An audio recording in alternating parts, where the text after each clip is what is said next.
Hola, Teresita. Hola, Shar. Hello. Hola. Hello. How are you today? Doing good. Yeah, I'm excited about the new year and giving gratitude for all of the blessings from this past year and excited to put in new intentions Oh, yeah. for the year and planting seeds that will grow next year. How are you doing? I'm doing good. I'm doing well. I'm really grateful to be here with you. And thank you for joining me today and with your gifts, your vision, your clarity, and with all of your wisdom that you've gathered and sharing it with us. And I'm super grateful to be with you today. And yes, I'm doing well. I feel like, this is like the time to celebrate the seasons, the new seasons and the cycles, and celebrate the earth. And I think we chose to name this segment the earth is a person. And this will be part of a longer conversation we'll be having over the next couple of weeks. But thinking about the earth as a person, I was thinking about the cycles and the seasons and even the cycles of a day, and I was appreciating what you were saying earlier about your morning meditation and your morning experience around silence and sound, and how sometimes things that are meant to be relaxing aren't really that, relaxing. And so I think that there is this way we enter into a day that can make all of the difference. And that the earth also has like not only 4 seasons, but also the different times of day, like we do, like morning and daytime, and then dusk or evening, and then night.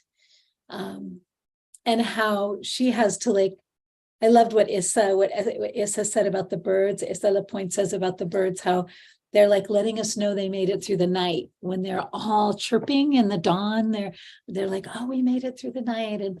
And they're letting one another know that. And they're coming out of their dream time and coming into their day, and they're singing, right? They're singing when they enter into the day. And so I think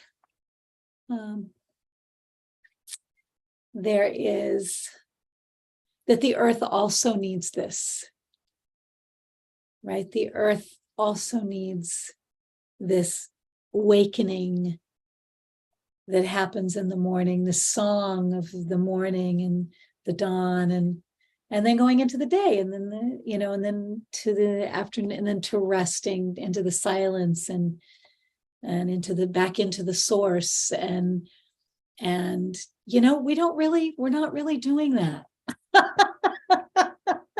during this season, or the winter season. And so I just wanted to open and ask if you wanted to maybe share about your morning experience this morning, and a little bit about what you and I were talking about, but also your thoughts on that the earth is a person, and it has her cycles and her needs, and yeah, and we're part of her, right? So Yeah, thank you. So since the last few days, I haven't felt great. Like I felt with low energy and kind of, I would say a little bit just, I don't know, uncomfortable, off-centered. So this morning I realized, oh, it's because I haven't been really spending time outside. I've been indoors a lot. I haven't spent time with the earth and the trees and the birds. Like I normally try to do 2 walks a day at least. And in the last few weeks, for one reason or another, I haven't, and I've fallen kind of off my routine. So I was like, okay, I need to go. And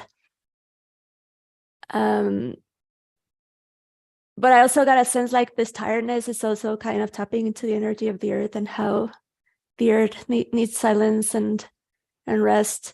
So I walk to the park that I normally go to, and right now we're heading towards the Christmas, so a lot of people are out of town. So I could really feel the silence as I was getting there. And once I got there, there were less people than normal, and there's a man-made little lake with some fountains, and it's not really fountains, it's like just water pouring out of a You're like, it's of a pipe, and it just goes up and trickles down back to the lake. And as soon as I arrived, I was like, oh, this feels different, this feels nice. And I was like, oh, those little things of water are off. So it just felt really nourishing to just sit in front of the sun, one of my favorite trees that are there. Normally when I walk towards it, there's the sun shining into the water, so the water reflects onto the tree, so it looks like the tree is shimmering and like it's really alive. So I like to sit by it, and yeah, I was just spending time with the sun, and I really enjoyed that quiet of the fountains being off, because normally normally we do fountains to kind of bring that natural aspect. Yeah, the serenity of the waterfall coursing over our consciousness, Right. But in this sense, I don't think that's what it accomplishes. I think it just actually creates noise that is unnecessary. So it was very soothing to just sit with the sun and the quiet, and there were some ducks around that were speaking a little bit. But just being in the natural setting of what it's supposed to be, as opposed to what we force sometimes, because sometimes we force things to make them into, I don't know, but right in this case, that soothing element, which it really isn't. Yeah, but yeah. But I had the spaciousness to actually feel the sun, and actually connecting with the fact that I had been missing the sun because I hadn't been out much. So just feeling that warmth and speaking to the sun, and listening how at that moment I felt like the earth was enjoying that as well, just being present in that moment and feeling the warmth and the silence. Yeah, I feel like sometimes we take silence for granted and we try to run away from it. I think because sometimes we don't know how to sit with ourselves. Yeah. And just let things be. We're trying to run with our minds and analyzing and doing, and we don't know how to be still anymore. Yeah. And just be. Yeah. Mm-hmm. I liked what you said. I mean, I didn't like what you said about forcing things. Like, I'm like, oh my gosh, yeah, all the things we force, that's a really interesting thought. And also thinking about, the pollution and the noise pollution and the air like all of the different forms of pollution that we're having to contend with, like light pollution at night, air pollution that we're breathing, sound pollution that we're hearing. It's like there's all of these different forms of almost like intrusion, on this deep peace that we all have access access to, right? And so with all that pollution, or with all of that energy, all those other energies that kind of try to invade our auditory, or physical or mental space, what do you find really assists you in those moments? How do you find yourself being able to, we were talking about celebrations, right? Like find those little celebrations, or how can we find those celebrations in the midst of all that is drawing us away from that? Yeah, I don't know if what I'm gonna say is very helpful, because not everybody has the opportunity to be in a quiet space. But I mean, I grew up in Mexico City, right in the middle of the city, which is very loud, very crowded, very polluted. And then I moved to Seattle, and I always lived in the city. This is the first time in my life that I've been somewhere that is quiet. I mean, there's still stuff around and there's still people around, but it's very, very, very quiet. It's a residential area. And it's the first time that I've been able to, because I do have that spaciousness, it feels that I'm able to move slower. It feels that I'm more conscious around what's going on around me, in terms of not the noise, but like with the earth, with the animals, and creating that connection. And it's the first time that I've seen myself being more embodied, like actually being more conscious about what's happening with myself and my body and my own energy. So I wonder, for people that do live in busy cities and with all the noise, what the solution for that is. For me, I don't know that I mean, in living in Seattle, I would go to Discovery Park to have those moments, but it didn't feel like enough. I feel like I was still rushing. I was still busy. I was still, I feel like the pandemic helped, because people were slowing down and we weren't we couldn't do all the things that we normally would do. So I personally I know there's a lot of things that happened with the pandemic coming, but for me, I really enjoyed a lot of the moments, because it brought that stillness, that quiet, into busy areas like where I was living in Seattle.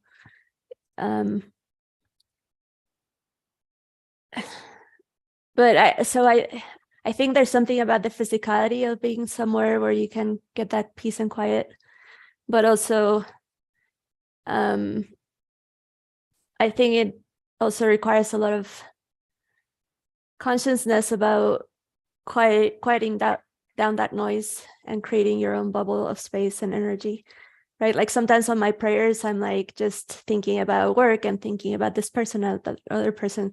And it takes a lot of work to, okay, now I'm going to put myself in the middle of this bubble. Nothing else is coming in. It's just me and what it is that I am feeling, what it is that I need.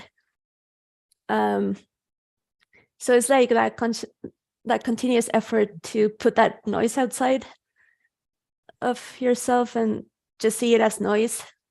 It's just noise, right? Sometimes we just take it as like, oh, I need to pay attention to this, and this person is doing this, so now I need to look at them, and now it affects how my day goes. But at the end, it's all noise, and if we can put it outside, how can we ground ourselves to be connected to ourselves? And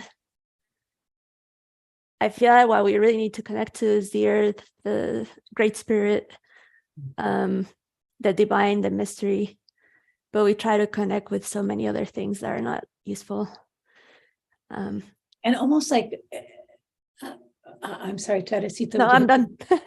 That was so beautiful, such beautiful thoughts. And I think that, sometimes I think what's happening is that we're replacing our relationship with the divine with all these other relationships, right? Or with all these other expectations or suggestions, or, that we're not attending to our relationship with ourselves and our own center, and also with the great spirit or the divine or the mystery. And so how to attend to that. I think one of the things that I think about is I also think about, how can we be attending to that first? And if I can, take a walk in the morning, or if I can sit in silence and reflect. And I think that that's the time of solstice and the winter.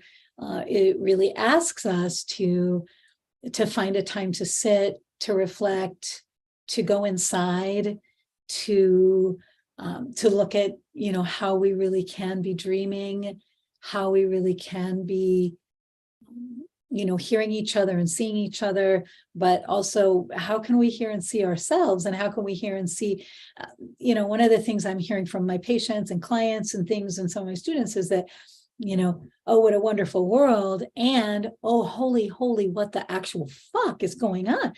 Like, what are we going to do? So, I'm hearing, and I'm hearing gratitudes and appreciations and all of these other wonderful things. But there's also just like, oh my gosh, as the United Nations has said, like, hey, I think it was 5 years ago, they said, hey, we got 5 years. And then, we have some irreversible damages that we're going to have to pay for, and we're going to pay for them in these different ways with earth changes and, changes in the climate, changes in the atmosphere, changes with, so, and then there's also the, human rights and, just and gross misuse of power, gross misuse of power, and, power over instead of empowerment and lifting up and really encouraging equanimity and equity and for all people, so I think that we're really being faced with, how is I as an individual earth, like if I'm my own world, which each of us is our own world, how do I knows how do I know knows no how do I know that I'm having an impact on the rest of this, right? So my world, my little world, this or this one human being that is its own little universe and microcosm is touching these other microcosms. And how can I recognize that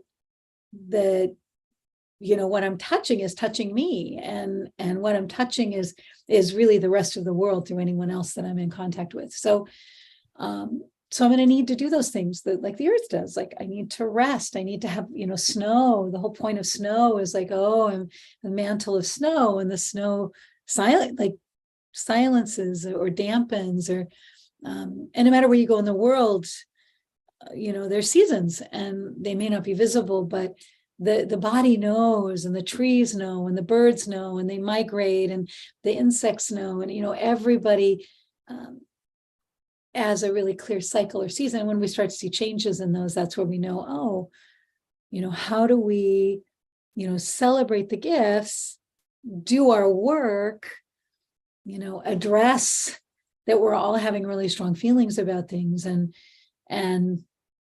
really do what is nourishing and nurturing that will help us to integrate what's happening and to hopefully take some kind of right action, even if that's having a conversation like what we're doing. I think people think that, oh, they have to do this big, huge thing and like, oh my God, and it's just like, just talk about it and talk about it with other people, or write about it, or make art about it, or share about it with friends, but acknowledge it, talk about it. And, there in recovery, there's this saying in the recovery movement, there's a saying that we're only as sick as our secrets. Mm. And so what's important is that there's no people, places, or things that everything is being seen and recognized and acknowledged, because then we can heal. And so I think a lot of what has happened is that with the earth and with people is that things have been pushed underground or put into hiding or hidden, or right, not only hidden, but suppressed and oppressed and silenced and told not to speak. And but what's most important is that, and the most healing thing we can experience is to see what's going on. And then that way we can encourage the very best in all the people and all the plants and each other, and, you know, and heal together. Right. So, yeah. So I'm just wondering about your thoughts about the earth being this kind of macrocosm, and how we as individuals, as a little galaxy, each of us a galaxy of our own, impacting that greater whole. You know, what are your thoughts? What is that? What does that touch within you? Yeah, I mean, everything's connected, right? So as you said, if we're doing our own work and if we're filling our cup and if we're taking care of ourselves, that's going to be visible in how we relate to others, and it's going to have an impact on how we relate to others, right? So if I'm not in my work and I'm not filling my cup, I'm not going to be able to do my job maybe one day, and that's going to trickle. People are going to feel how I'm answering to my messages, how I'm relating to them, and that may have a negative impact on our relationship, on the relationship with you, on the relationship with the business, right? So if I'm not in my work and filling my cup, then I start to break relationships, and I may, I don't know, start yelling at my husband for something very silly, or I may go to a store and just have this bad attitude towards somebody because of whatever, because I got triggered, because maybe I didn't feel listened, but what's really happening is that maybe I'm not listening to myself, or maybe I'm not listening to others. So I do feel, as I agree with what you're saying, that sometimes we feel that we need to make these grandiose gestures to change things or to have a positive impact. But sometimes the best positive impact is going to be for us to feel connected, for us to heal, for us to be in good relationship with ourselves first, so that then we can bring that out to every people we touch, or to every person that we touch, and every being that we touch. Because that includes the plants, the earth, every single animal. So yeah, that's what comes up for me as when you talk about what with the question that you asked. And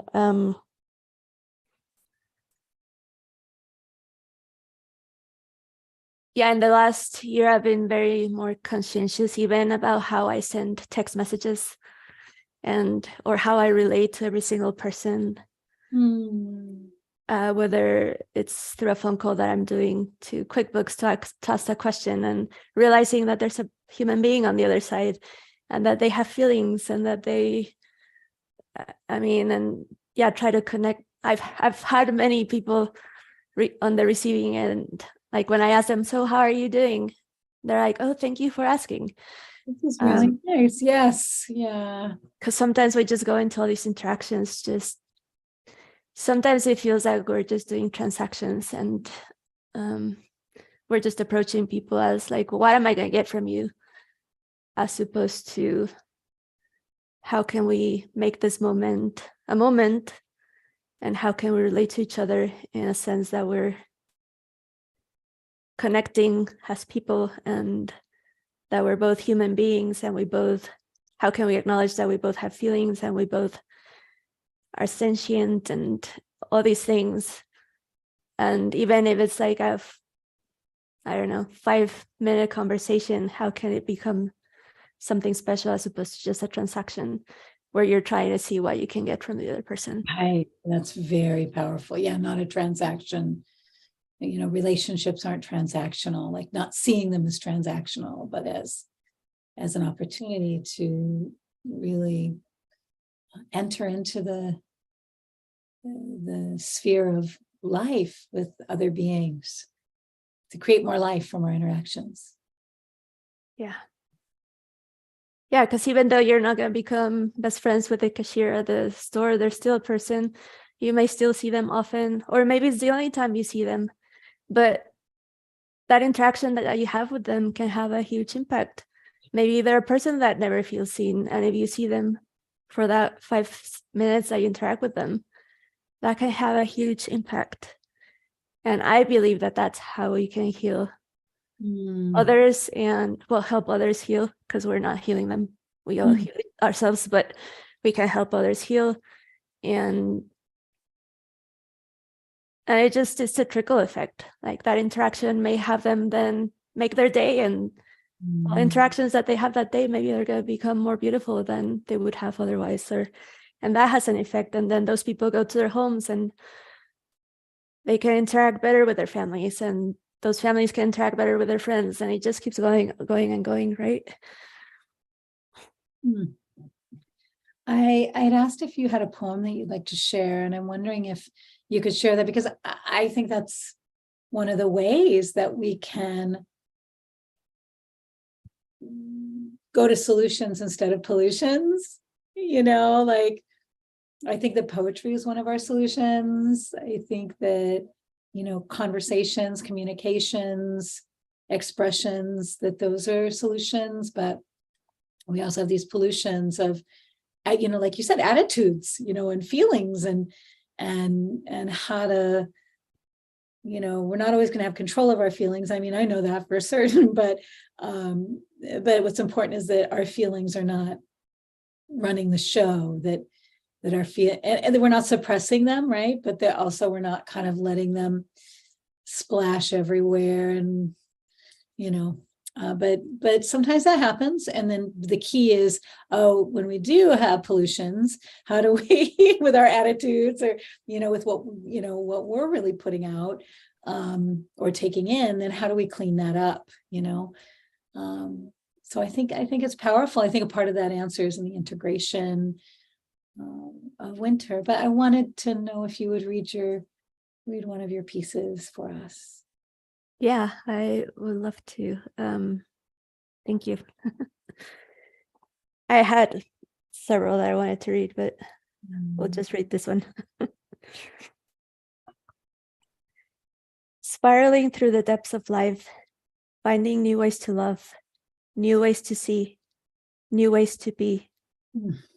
Finding the light and the dark within, alchemizing shadow into brightness, reflecting the universe's beauty, slowly moving through the enchanting blades of wonder, encountering the mystery in every step, riding the waves of rage, riding the waves of calmness, flowing through the rivers of wildness. Thank you.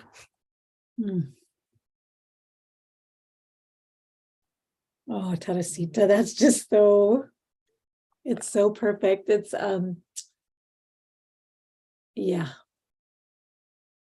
riding the waves of rage, riding the waves. Could you read that again? Would you be willing to? The whole thing, or? Yes, please. Okay, yeah. Spiraling through the depths of life, finding new ways to love, new ways to see, new ways to be, finding the light and the dark within, alchemizing shadow into brightness, reflecting the universe's beauty, slowly moving through the enchanting blades of wonder, encountering the mystery in every step, riding the waves of rage, riding the waves of calmness, flowing through the rivers of wildness.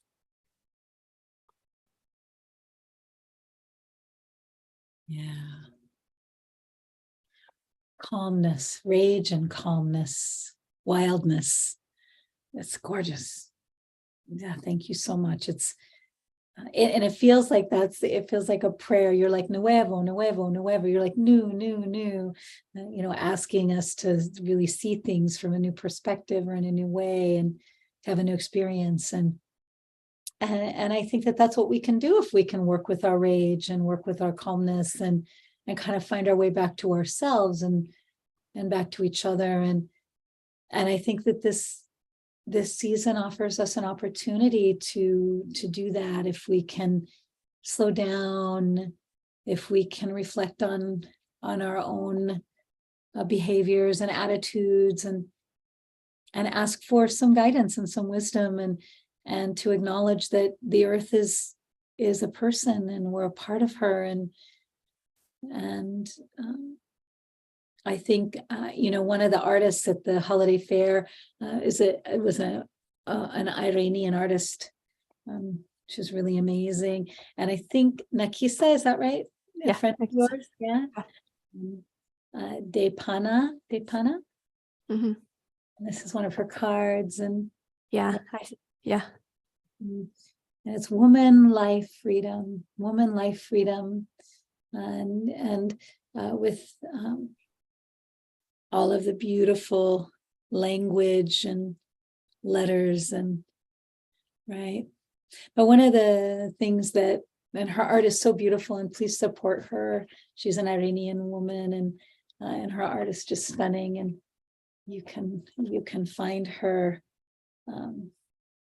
You can find her at on Instagram at Dance of a Bird, and it's Nakisa, Nakisa, and the last name is Depana, and that is Dehpanah.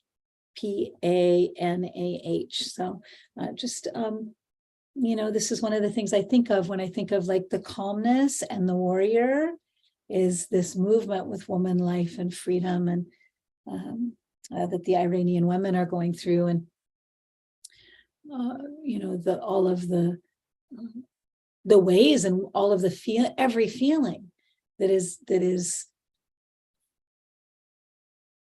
being acknowledged. And all of those feelings are appropriate. Every single one of those feelings is appropriate, and our ability to interact with those feelings and to go into the silence to reflect, so we can speak from that centered place, human to human, in a good way. Yeah, and also find spaces where that rage is safe, right? Where you can actually express that rage in a safe way, or that anger, or that sadness, or whatever the feeling that, because we're taught to not have those feelings, and we just put them down and down and down until we just explode. And it's an issue. And so what are those safe spaces where we can express those harder feelings without having an impact where you're just spilling everything out, and then having a negative impact in other people and the earth and other beings? But we need to have that safe space where we can express that. Yeah, without being shot or or beaten, or that we can be held in our anger and in our joy, and be celebrated in our wholeness. I feel that with you. It's so interesting because I have this book open, and it's open to this and earth prayers. It's as we're moving toward the end of our conversation, but it's open to the Mary Oliver poem, which is, you do not have to be good. You do not have to walk on your knees for 100 miles through the desert repenting. You only have to let the soft animal of your body love what it loves. That is a prayer all its own. But then later on here, it says, these voices speak of silence and solitude, and they tell us of the comfort to be found in the wild places. As Nancy Wood writes, my help is in the mountains, where I take myself to heal the earthly wounds that people give me. And they go on to say, finally, these prayers remind us that what we would like to see, we must help to bring into being. What we would like to see, we must bring into being. And so this is from Earth Prayers from Around the World, and it's edited by Elizabeth Roberts and Elias Amadon, and it's 365 prayers, poems, and invocations for honoring the earth. And so since the earth is a person, how can we honor her, and how can we honor one another, and also celebrate that this is where we are. This is where we are, and how can we celebrate our accomplishments in addition to looking at how far we have to go. And so I think that there's room for both of them, and there's always room for healing. So thank you. Thank you, Teresita. Thank you, Shar. So much.